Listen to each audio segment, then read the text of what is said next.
అదేంటక్క, కొత్త బిందే కదా, నీళ్లు కారిపోతున్నాయేంటి?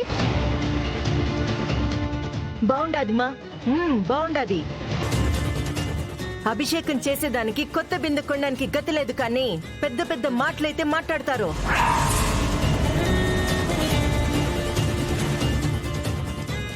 ఆ చిల్లలు పడిన బిందెనెత్తుకొని ఎన్ని తూర్లు మొయ్యాలా? ఎప్పటికీ 108 ప్రదక్షిణలు పూర్తి కావాలా? లేదండి, మేము కొత్త బిందె కొన్నాం. ఆల్రెడీ షాపులో చెక్ చేసుకునే తీసుకున్నాం. మరి ఈ చిల్లులు ఎలా పడ్డాయో అర్థం కావడం లేదు. మేమే పెట్టినాం.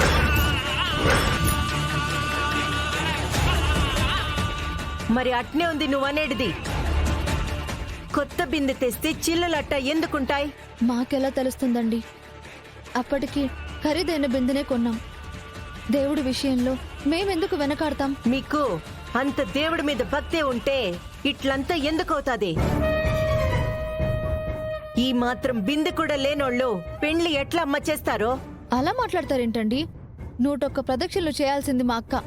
మా అక్క మోసే బిందెని మేం చూసుకోకుండా ఎందుకు తీసుకొస్తాం? ఈ చిల్లులు యాడ్ నుంచి వచ్చినాయి? మీరైనా తక్కువ రకం తెచ్చుండాలా, మేమైనా చిల్లులు పెట్టుండాలా? ఇప్పుడు దాని గురించి డిస్కషన్ ఎందుకమ్మా? ఇప్పుడు ఆ బిందెకి ఏవో రంధ్రాలు పడున్నాయి.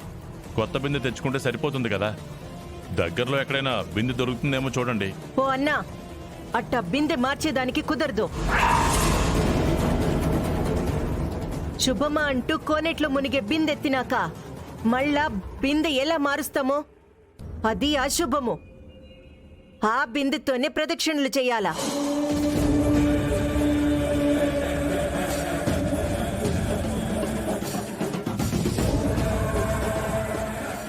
నీళ్ళు ఆ విధంగా కారిపోతుంటే 101 ప్రదక్షిణలు ఎప్పటికీ పూర్తవుతాయి అత్త?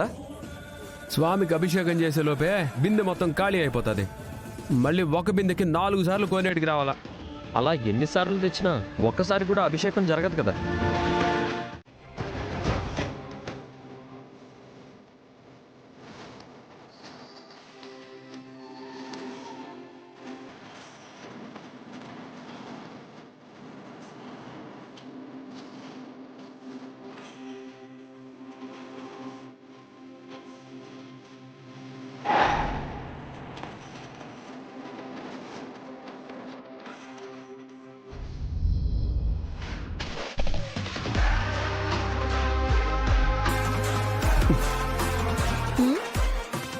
ఏంటి స్టైల్గా కూర్చొని ఉండవు? నువ్వే మోసుకెళ్తానన్నావు కదా. నేను నీకు హెల్ప్ చేస్తా ఉంటే నువ్వేందుకు కూర్చొని షో చేస్తా ఉండవు? నువ్వు మోస్తావా, నన్ను మోసుకోమంటావా? మోసుకోపో.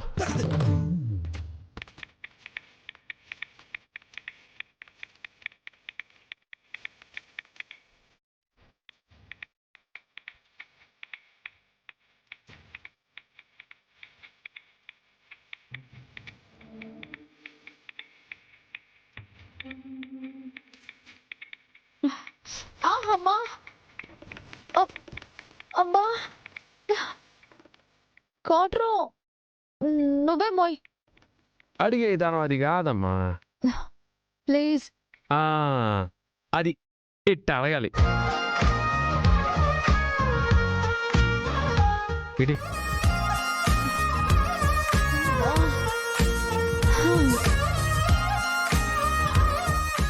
కోట్రు సచ్చినోడా. ఏందే? ఏం లేదు సార్, పదండి.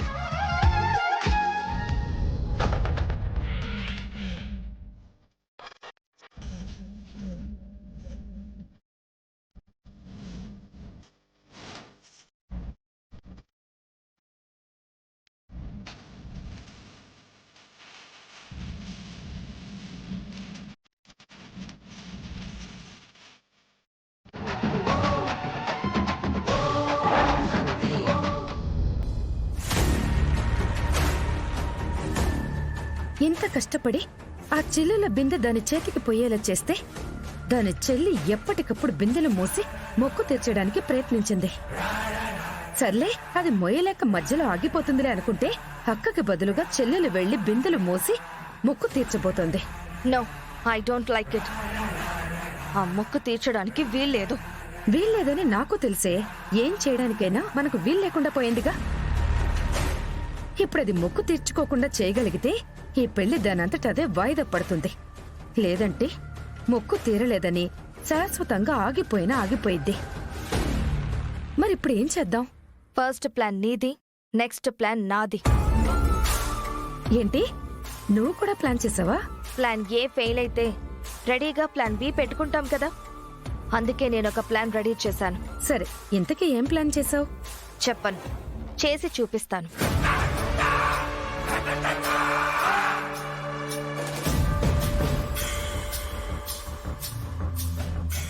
భలే ప్లాన్ చేసావే. ఈ ఐడియా నాకు రాలేదు.